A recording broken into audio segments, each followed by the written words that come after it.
اللهم صل صلاة ذاتك على حضرة صفاتك الجامع لكل الكمال، من اتصف بصفات الجمال والجلال، من تنزه عن المخلوقين في المثال، ينبوع المعارف الربانية وحيطة الأسرار الإلهية، غاية منتهى السائلين ودليل كل حائر من السالكين، سيدنا محمد صلى الله عليه وعلى آله وأصحابه وأزواجه وذرياته ووراثه ومن سار على نهجه إلى يوم الدين.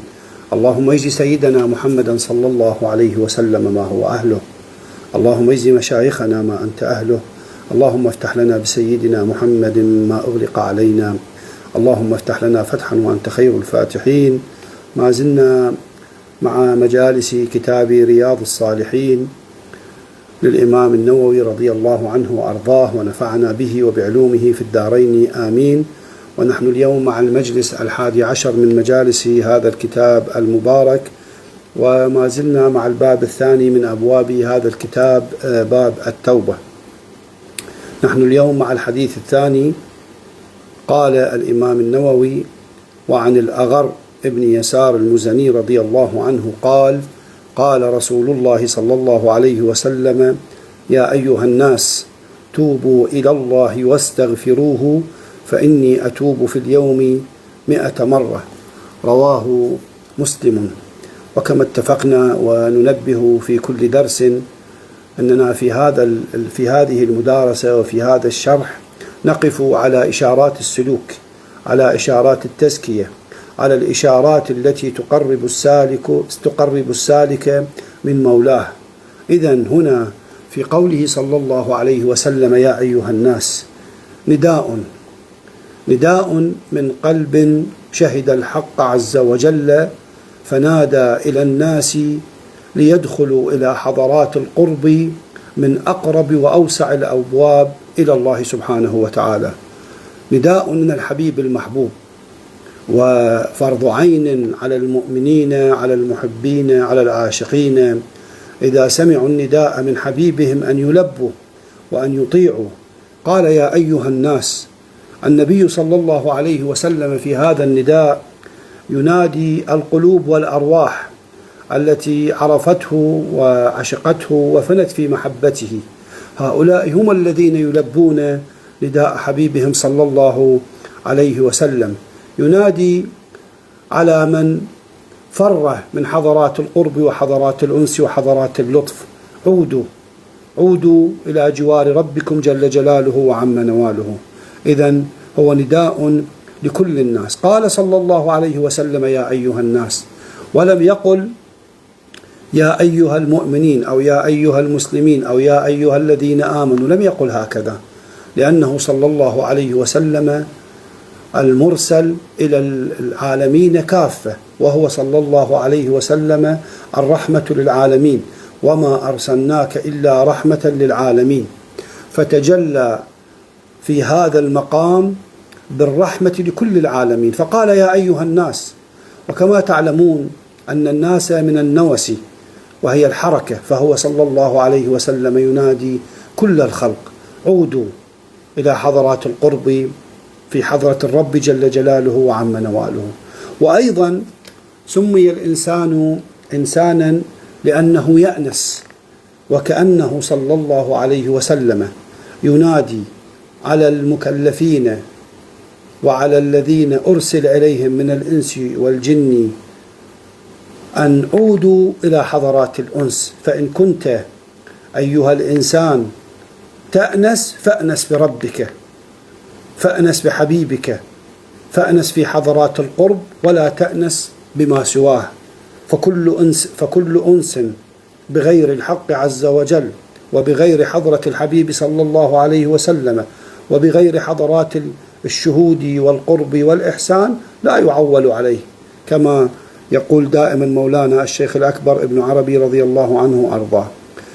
في هذه الكلمة يا أيها الناس نشهد الكمال المحمدي من عدة جوانب. الجانب الأول أنه صلى الله عليه وسلم كما قال في الحديث الصحيح: أعطيت 5 لم يعطهن نبي قبلي، منها أرسلت إلى الناس كافة. كل نبي أرسل إلى قومه وهو صلى الله عليه وسلم أرسل إلى الناس كافة، لذلك نادى هؤلاء الناس من زمانه إلى أن يرث الله الأرض ومن عليها. يا أيها الناس نداء لكل الناس في كل زمان وفي كل مكان وعلى أي حال كانوا، ناداهم الحبيب صلى الله عليه وسلم. وهذا هو الأمر القرآني الذي قعد هذه القاعدة، حيث قال الله سبحانه وتعالى له: قل يا أيها الناس إني رسول الله إليكم جميعا، فلذلك ناداهم جميعا. إذن هنا تجلى كمال شمول الدعوة إلى الخلق أجمعين، وهذه من خصائصه وفضائله صلى الله عليه وسلم. ومن ثم تجلى في هذا النداء يا أيها الناس كمال الرحمة المحمدية، بدلالة وما أرسلناك إلا رحمة للعالمين. فها هو صلى الله عليه وسلم يدعو العالمين إلى حضرات القرب وحضرات الرضا. ولما قال يا أيها الناس، هذا نداء الحبيب إلى أتباعه، وهو الذي يدعو دائما باللين والرحمة والرأفة. طيب،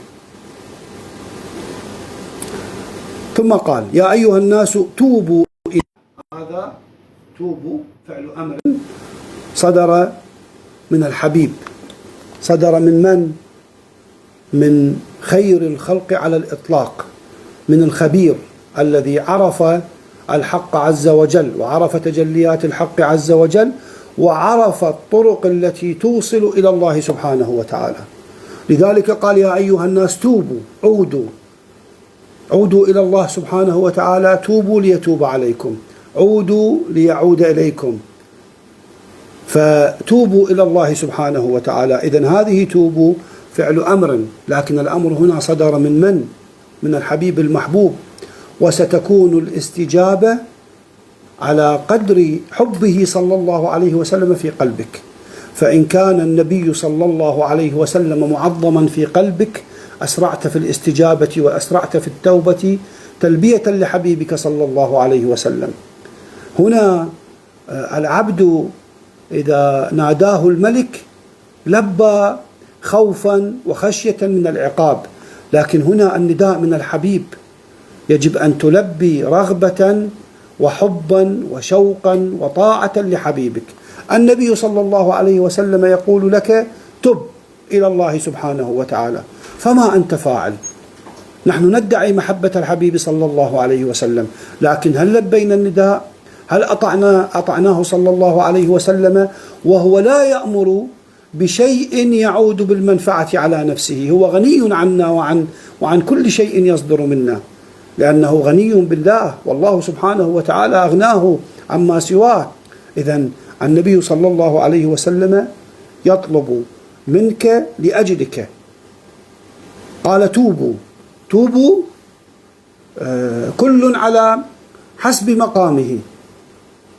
المذنبين يتوبون من الذنوب، والسالكين يتوبون من الغفلة، والواصلين يتوبون من النظر إلى ما سوى الله سبحانه وتعالى، ومن النظر إلى المقامات ومن النظر إلى الكرامات، بل ينظرون إلى المقيم وإلى المكرم جل جلاله وعم نواله. إذن توبوا، وواو الجمع كما قال أهل الأصول دل على العموم، لأن الضمائر كالظواهر في العموم والخصوص. فهذا نداء للسالك وغير السالك، للطائع والعاصي، للكبير والصغير، للرجل وللمرأة، للمسلم ولغير المسلم، للجميع.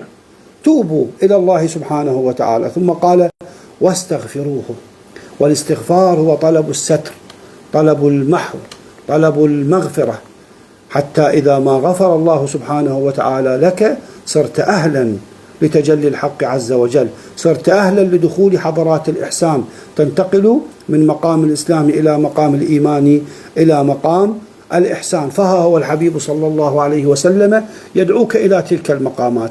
لما؟ حتى تفوز بمصاحبته في الجنة.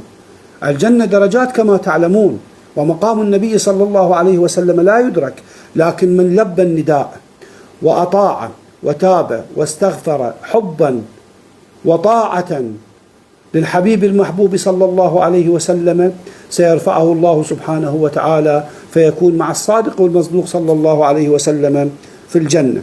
ثم قال فإني أتوب في اليوم 100 مرة. هذا القول فصلناه في المجلس السابق، فصلنا معنى استغفار النبي صلى الله عليه وسلم ومعنى توبة النبي، وهو المعصوم صلى الله عليه وسلم من الصغائر والكبائر وحتى من خلاف الأولى. إذن هذا القول قد فصلناه. ننتقل إلى الحديث الثالث. الحديث الثالث هذا سيفتح بابا إلى ولوج حضرات العشق الإلهي. سترى من هو مولاك، ستتعرف عن الحق عز وجل، وتتعرف على كمالات وتجليات الجمال الإلهي عليك وأنت لا تشعر.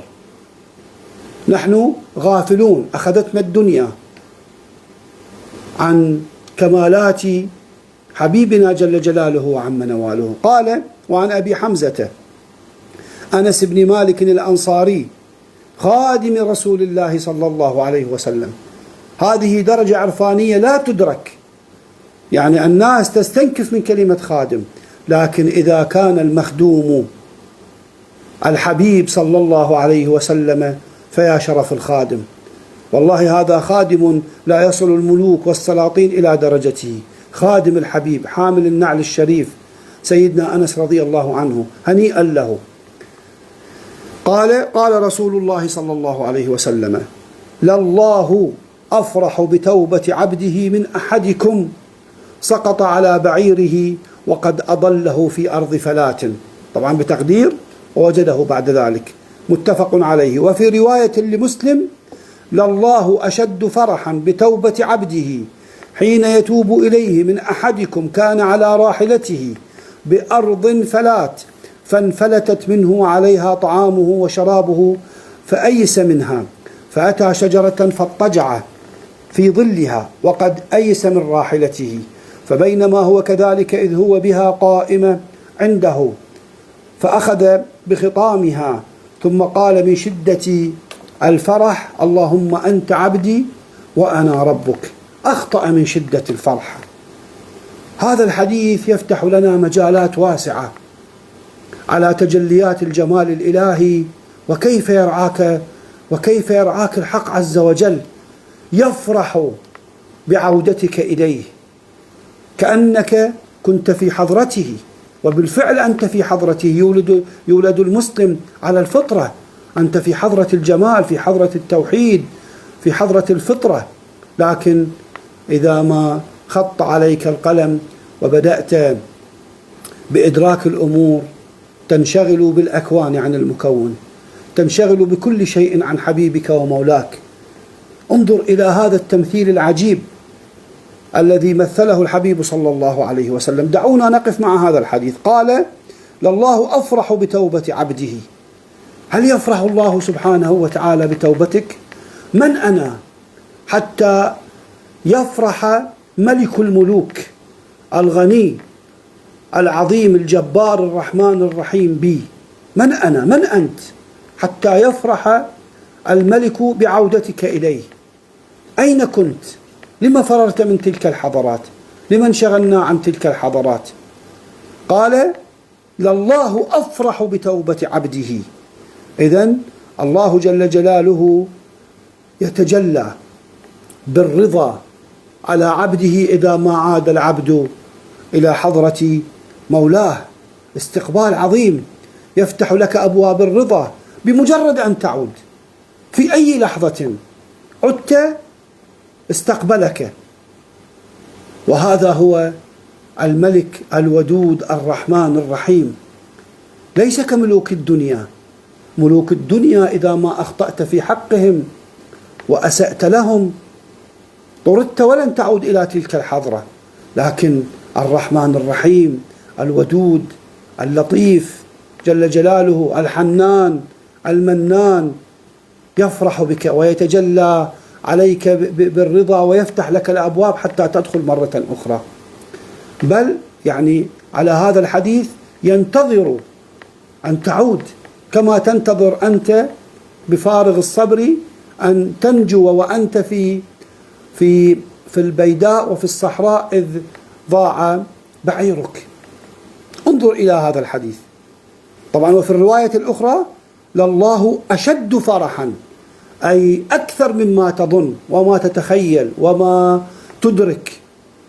فرحه جل جلاله وعم نواله بك. والفرح هنا ليس انفعالا ولا تفاعلا كما يحصل مع البشر، بل هو كمال الرضا الإلهي وكمال المحبة الإلهية إليك أيها العبد إذا ما عدت إلى مولاك. قال بتوبة عبده، أي وانظر إلى هذه النسبة، بتوبة من؟ بتوبة عبده، نسبه إليه، أنت ملكه، أنت له، لكن خرجت وانشغلت بغيره وعبدت سواه، وهو ينتظر أن تعود إلى مقام العبودية. هذا التخصيص بتوبة عبده يحمل عدة إشارات. الإشارة الأولى لما قال بتوبة عبده إشارة إلى أن هذا العبد بالرغم من معصيته وذنوبه ومبارزته لربه بالمعاصي، لكن ما أخرجه عن دائرة العبودية، ما أخرجه عن دائرة العبودية. فإذا عاد تلقاه وتاب عليه وأحبه لأن الله يحب التوابين. طيب، هذه الإشارة الأولى. الإشارة الثانية لما قال لله أشد فرحا، إذن الله سبحانه وتعالى يتجلى عليك في هذا الحديث، في هذه الإشارة بعبده بمقام المحبة ومقام المحبوبية، لأنه لا يفرح بعودتك إلا الذي أحبك، الذي أبغضك لا يفرح بعودتك ولا يفرح برؤيتك، لكن الذي أحبك. لذلك قال بتوبة عبده الذي أحبه ومن عليه بنعمتي الإيجاد والإمداد. والإشارة الثالثة أن الله سبحانه وتعالى هنا سيفرح بك، ولا يفرح بالفعل، يفرح بك أنت لأنك عدت إليه. وكأن الحق عز وجل يخاطبنا في هذا الحديث ويقول يا عبدي أنت عبدي، وإن ضللت الطريق وإن ابتعدت وإن أذنبت وإن عصيت فأنت عبدي، فإذا ما عدت فتحت لك أبواب الرضا وأبواب المحبة وأبواب القبول. إذن انظر إلى هذا، يعني هكذا رب ألا يستحق أن يعبد حبا وشوقا وننشغل به عمن سواه؟ ألا يستحق أن لا نغادر تلك الحضرات؟ نتذاكر في أحاديث الحبيب صلى الله عليه وسلم، والله ما ترك شيئا إلا ودلنا إليه صلى الله عليه وسلم. يريد منا أن نقيم في الحضرة، لا نغادر الحضرة. كيف نغادر حضرة الله مولاها؟ لو دعيت إلى حضرة ملك من ملوك الدنيا لتمنيت أن لا تغادرها، فما بالك وأنت في حضرة ملك الملوك، ومع ذلك يقول لك أنت عبدي، أنت حبيبي، عد وسترى إكراما لا يعد ولا يحد. قال من أحدكم سقط على بعيره وقد أضله في أرض فلات، وفي الرواية الثانية كان على راحلته بأرض فلات فانفلتت منه وعليها طعامه وشرابه فأيس منها. تأمل التشبيه النبوي، وضرب الأمثال أمر وأسلوب قرآني عظيم، بل من أعظم الأساليب التي تقرب الصورة وتوضح المعنى وتجعل المعلومة ترسخ في القلب هو ضرب الأمثال. بل حتى يرفع الله سبحانه وتعالى من شأن هذا الأسلوب قال وتلك الأمثال نضربها للناس وما يعقلها إلا العالمون. لا يعقل المثل ويقف مع المثل ويتفكر في المثل ويتعظ بالمثل إلا العالمون. لذلك لما قال الحبيب صلى الله عليه وسلم كان على راحلته بأرض فلات فانفلتت منه وعليها طعامه وشرابه فأيس منها. إذن هذا رجل وحيد طريد في صحراء، لا معين، لا طعام، لا شراب، ولا راحلة، كلها ضاعت في طرفة عين، وأيقن بالهلاك، بدلالة أن الحبيب صلى الله عليه وسلم قال: فأيس منها، دل على أنه وصل إلى درجة من القنوط الكامل، خلاص أشرف على الهلاك. قال: فأتى شجرة فاضطجع في ظلها، هذا مقام الاستسلام الكامل، استسلم للموت، يريد أن يتدارك ويحافظ على أنفاسه، ما الفائدة في الركض في الصحراء، فخلاص استسلم للموت وقد أيس من راحلته. فبينما هو كذلك إذ هو بها قائم عنده. هذه المفاجأة، هو بعد أن استسلم لله سبحانه وتعالى جاءه الفرج، فإن مع العسر يسرا، إن مع العسر يسرا. هذا سر عجيب. الله سبحانه وتعالى يقول لك: وإن سرت في طريق الذنوب والمعاصي، وإن أثقلتك الذنوب والمعاصي، وإن ظننت بنفسك أن الشيطان والنفس الأمارة بالسوء خلص شارفوا على قتلك وإهلاكك، فاعلم أن الله سبحانه وتعالى سيتجلى عليك باللطف في لحظة، ومع العسر يسرا، واعلم أن الفرج بعد اليأس وبعد الرضا، بعد أن استسلم هذا وأيقن أنه لا حول له ولا قوة، واستلقى تحت الشجرة وانكسر بين يدي مولاه، قاد الله سبحانه وتعالى الناقة إليه. طيب هذا كيف سيفرح؟ عادت له الحياة مرة أخرى، أي فرح أكثر من هذا الفرح؟ هذه الناقة التي عليها الطعام والشراب، والتي ستوصلني إلى أولادي وأهلي وبيتي، أي فرح؟ هو أخطأ من شدة الفرح. أرأيت هذا التصوير؟ الله سبحانه وتعالى أشد فرحا من هذا بناقته بك إذا عدت إليه. بعد أن استيأس هذا جاءه الفرج.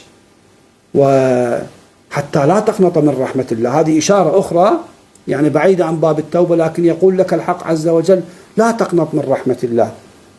قال الله سبحانه وتعالى: حتى إذا استيأس الرسل وظنوا أنهم قد كذبوا جاءهم نصرنا.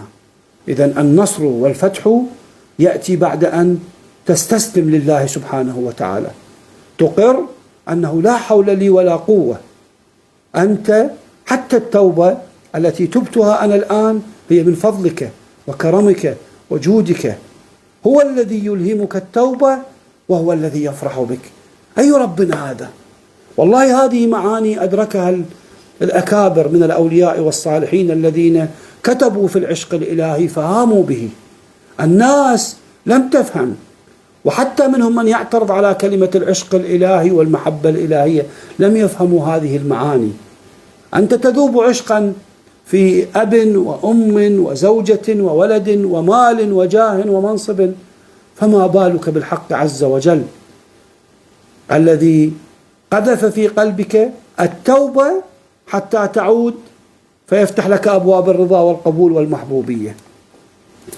قال صلى الله عليه وسلم: فأخذ بخطامها ثم قال من شدة الفرح: اللهم أنت عبدي وأنا ربك، أخطأ من شدة الفرح.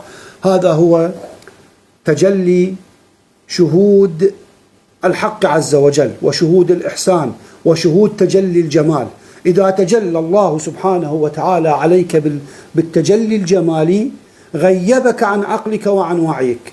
فلذلك استشهد كثير من الأولياء والصالحين بهذا الحديث اعتذارا للذين غابوا عن حسهم في مشاهدة تجليات الجمال، فنطقوا بكلام فهم خطأ ممن لم يفهم مصطلحات القوم، غابوا، سكروا، فنوا عن محبوبهم. وهناك من الناس من ينكر هذه المصطلحات، لكن هو لا يعلم أن العلماء السابقين أقروا بهذه المصطلحات. حتى إن ابن تيمية رحمه الله في كتاب الفتاوى، وقد عملنا بحثا في هذا الموضوع، ذكر هذه المصطلحات، بل واعتذر عمن قال من الأولياء والصالحين: أنا الحاق، ما في الجبة إلا الله. قال: هذا مقام وهذه ألفاظ خرجت في لحظة سكر وفناء، وهذه الأقوال تطوى ولا تروى. هذا نص كلام ابن تيمية في الفتاوى، ويستطيع المعترض أن يراجع. إذن العلماء أقروا واستدلوا بهذا الحديث. طيب، هذا قال: أنت عبدي وأنا ربك، هل سيؤاخذ؟ لا، لأنه غاب عقله، غاب بالعطية، عقله غاب فرحا. هؤلاء عقولهم غابت فرحا بالله سبحانه وتعالى. لكن مع ذلك هل هو هذا مقام الكمال؟ لا. لذلك الحبيب ماذا قال؟ أخطأ من شدة الفرح، اعتذر له. إذن يجب أن نحسن الظن بالناس أجمعين. طيب، ننتقل إلى الحديث الرابع، وهذا الحديث يكمل الحديث الذي قبله. هذا يفتح باب آخر من أبواب شهود الجمال الإلهي على العبد، حتى تعلم من ربك، أي رب هذا. أيوجد مخلوق يستحق أن تفنى في حبه وتشغل نفسك ليلا نهارا إلا به جل جلاله وعم نواله؟ كل من عليها فان، كل شيء عدم. لكن انظر إلى تجليات الجمال الإلهي في هذا الحديث النبوي الشريف. وعن أبي موسى عبد الله بن قيس الأشعري رضي الله عنه عن النبي صلى الله عليه وسلم قال: إن الله يبسط يده بالليل ليتوب مسيء النهار، ويبسط يده بالنهار ليتوب مسيء الليل، حتى تطلع الشمس من مغربها. رواه مسلم. إذن هذا الحديث يبين لك أن أبواب العطاء الإلهي وأبواب القرب وأبواب الاصطفاء، بل أبواب الدعوة، لأن الداعي هنا هو الله سبحانه وتعالى، مفتوحة. قال: ويبسط يده، كناية على أن العطاء الإلهي والقبول الإلهي والدعوة الإلهية لن تتوقف ما دمت في هذه الحياة الدنيا. لا يكتفي الحق عز وجل بقبول توبة التائب، بل يناديك، بل يبسط لك يده جل جلاله وعم نواله. فانظر إلى هذا الحديث، قال: إن الله يبسط، أكد الكلام بإن وبالجملة الإسمية للدلالة على الثبوت والديمومة لهذا التجلي الإلهي. إن الله يبسط يده حتى لا تستعظم ذنبا. أذنبت بالليل، أبواب القبول والرحمة والتوبة مفتوحة بالنهار. أذنبت بالنهار، أبواب القبول والتوبة مفتوحة بالليل. هل يعقل؟ الله سبحانه وتعالى ينتظرك تعود إليه ويبسط إليك يده جل جلاله. قال: إن الله باسم الجلالة جل جلاله وعم نواله، بغير واسطة، لم يسخر ملك حتى يدعوك ويبسط إليك يد التوبة، لا، الله جل جلاله، حتى تعلم أن لك رب لطيف رحيم وتثبت قدمك في التوبة. لم يقل جل جلاله إن التواب مثلا، أو إن الرحمن، أو إن الرحيم، أو إن الغفور، بل قال إن الله، وهو الاسم الجامع، وتنطوي تحت هذا الاسم جميع الأسماء والصفات، ليقول لك هذا تجل للبسط الجامع بجميع الأسماء والصفات، تجلى لك بجميع أسمائه وصفاته وفتح لك الأبواب. إذن قال: إن الله يبسط يده، إن الله يبسط يده بالليل. وانظر إلى جمال العبارة المحمدية، لم يذكر الذنب في البداية، يعني لم يقل لك الحبيب صلى الله عليه وسلم إذا تبت من الذنب ستجد الله جل جلاله باسطا يده إليك. لا يريد أن يدخل الجفاء إلى قلبك، أخر ذكر الذنب لكي لا تقنط من رحمة الله، ولكي ترى عظيم الفضل الإلهي عليك. من أنا ومن أنت حتى يبسط الله سبحانه وتعالى يده بانتظارك وبانتظاري. إذن قال إن الله يبسط يده بالليل ليتوب مسيء النهار. والبسط هنا ضد القبض، كناية عن أي شيء، كناية عن الفيض والعطاء والسعة والرحمة بلا قيد وبلا عد وبلا حد وبلا كيف، لا تعقل ولا تدرك. إن الله قال يبسط، وجاء بها بصيغة المضارع للدلالة على الديمومة، على الديمومة والاستمرار. فإذا أذنبت بالليل فتب بالنهار، وإذا أذنبت بالنهار فتب بالليل. والله سبحانه وتعالى لا يمل ولا يغلق الأبواب في وجهك بدلالة هذا الحديث. فهنا قال إن الله يبسط يده، أي رعاية هذه. وكل بسط إلهي في الليل والنهار نشهد فيه كمال الإحسان الإلهي للعبد. الملك يبسط إليك يده، يدعوك بالليل ويدعوك في النهار. أي دعوة هذه؟ أي رب هذا؟ أي إله هذا؟ طيب، قال بالليل ليتوب مسيء النهار. والليل هنا رمز للستر والخلوة. إذا ما تبت إذا ما أذنبت في النهار فها هو الليل قد أقبل، فتب. الله سبحانه وتعالى يبسط يده، فتح لك أبواب الخير والعطاء والرحمة والقبول، ينتظر فقط أن تنطق بالتوبة وأن ينكسر القلب بين يديه. قال ومسيء النهار الذي عصى في الخلوة والجلوة.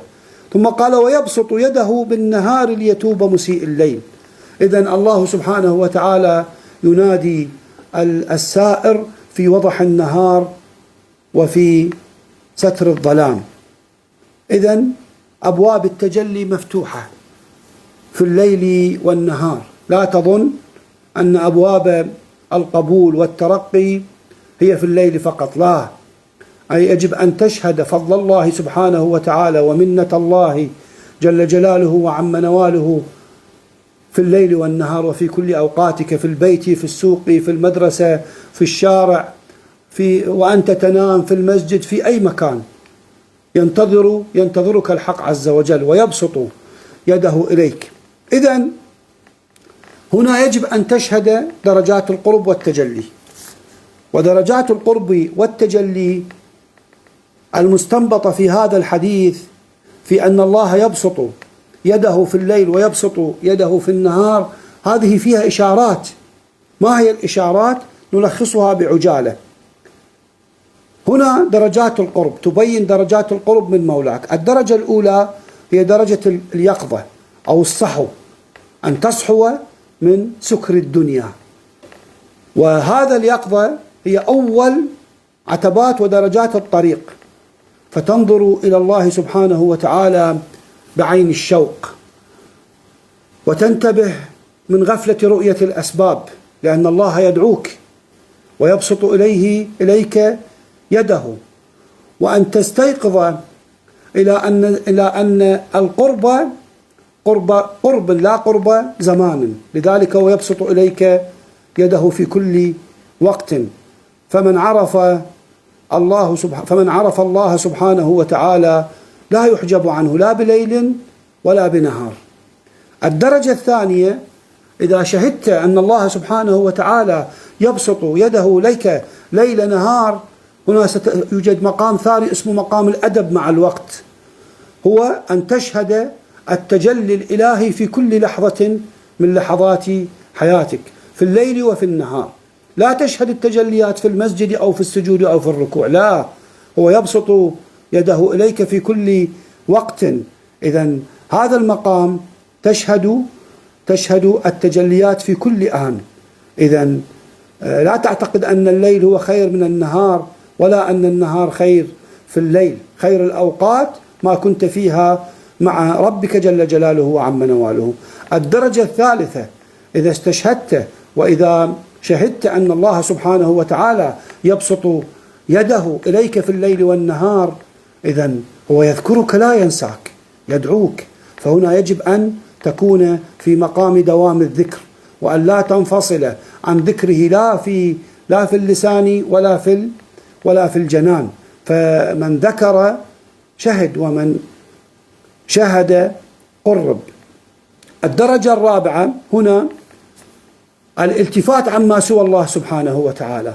إذا كان الله سبحانه وتعالى يلتفت إليك ويدعوك، فيجب أن تلتفت عما سواه، وأن تجعل من كل فعل تراه وتشهده، بل وتفعله شهود لتجلي فعل الله سبحانه وتعالى فيك، فتنظر بنور الله فترى فعل الله سبحانه وتعالى في الكون. طيب، إذا تحققت بأن الله سبحانه وتعالى يبسط إليك يده بالليل والنهار، إذن هنا أنت وصلت إلى مقام خلع التحديد. ما معنى خلع التحديد؟ أن تخلع عن الله سبحانه وتعالى الأوهام التي رسمتها في بالك، وظننت أنه حاضر في هذا الموطن وفي هذا الزمان فقط.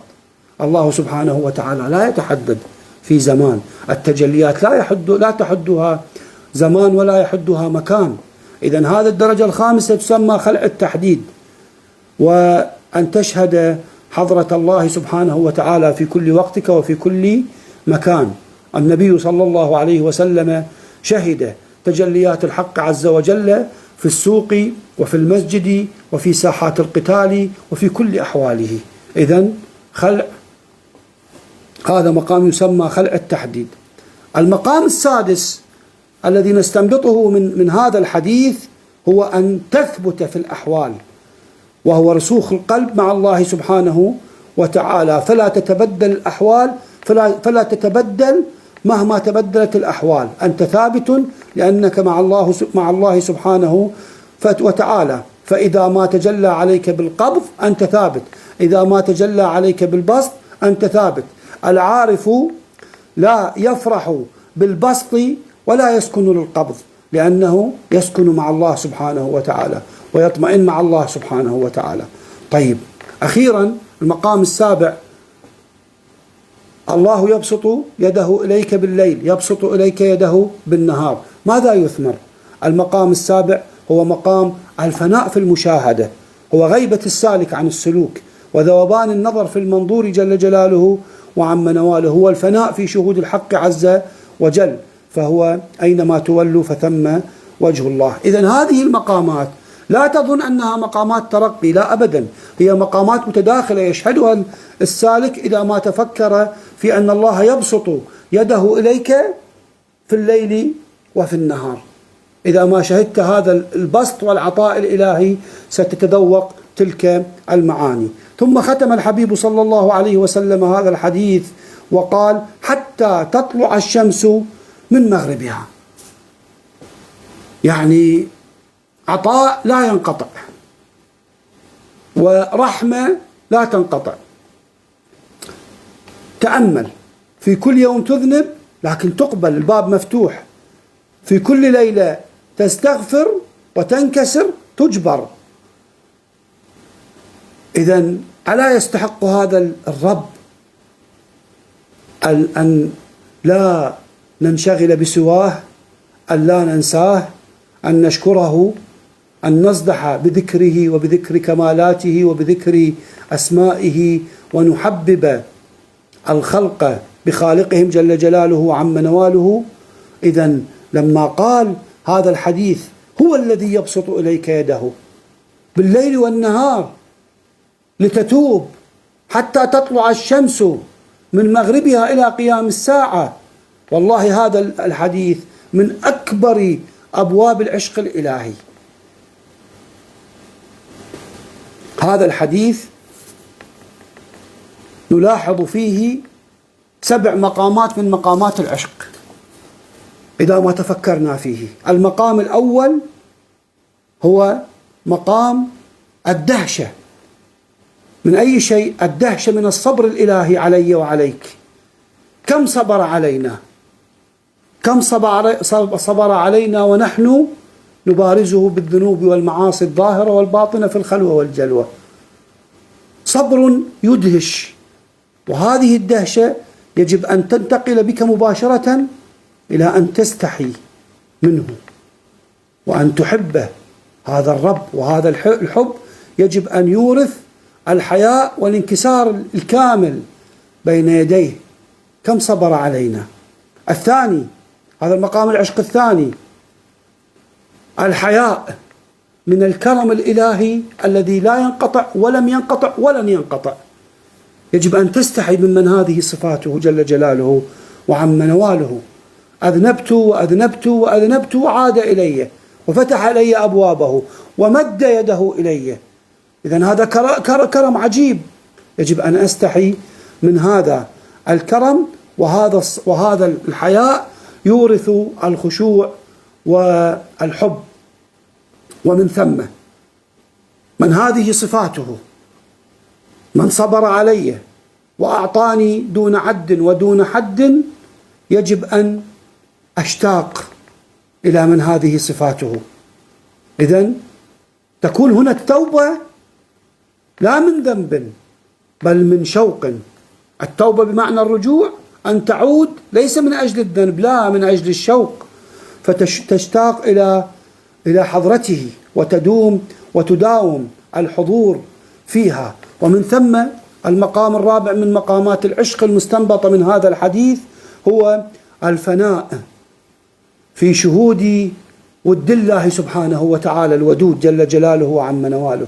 كيف يبسط إليك يده في كل وقت؟ أي ود هذا؟ أي تودد هذا من الرب جل جلاله وعم نواله؟ هنا تستشعر عظمة محبة الله سبحانه وتعالى لك. من أنت حتى تنال هذا المقام؟ أنت عبده. ومن ثم عندما تتحقق هنا تنتقل إلى مقام خامس من مقامات العشق الإلهي، وهو العتاب، لكن العتاب الذاتي. أنت ستعاتب نفسك، لا يكون العتاب منه. هو أحبك ودعاك ولن يعاتبك حتى لا تذوب في عتابه، لكن يجب أنا عندما شهدت هذا الرب الكريم الجواد الذي أعطاني وسترني وبسط إلي يده أن أعاتب نفسي. كيف أقابل بالجفاء من قابلني بالصفاء؟ كيف لا أبادله الكرم؟ كيف لا أبادله الحب؟ كيف لا أبادره الود جل جلاله وعم نواله؟ وإذا وصلت إلى هذا المقام سيثمر الصدق في المحبة، في الصدق في العمل، والصفاء في المحبة. ومن ثم هذا ستترقى، ستصل إلى مقام الحب، العشق، الهيام والولع، لأن هنا سيذوق القلب مقام المحبة ومقام الكرم الإلهي، فيفنى شوقا ويحترق حبا وولها في مولاه. المقام السابع من مقامات العشق في هذا الحديث هو الوصال، أن تعود وتعود وتعود حتى وإن لم تذنب. العودة هنا من قرب لا من ذنب، العودة من حب لا من ذنب. أن تستغفر وتعود وهو باسط يده إليك، تعود إليه حبا لا ذنبا. إذن هذا مقام الوصل والوصال، فيعود القلب إلى حضرة مولاه فينال الوصال والرضا الكامل. طبعا في الحديث أسرار عميقة، لكن نكتفي بهذا القدر. نسأل الله سبحانه وتعالى أن يجعلنا من الذين يسمعون القول فيتبعون أحسنه، وأن يتجلى على قلوبنا بالتوبة والقرب والعطاء والوصل والوصال والتجلي، وأن يجذبنا إليه جذبة لا نشهد فيها سواه، إنه ولي ذلك والقادر عليه. وصل اللهم وسلم على سيدنا محمد وعلى آله وصحبه أجمعين.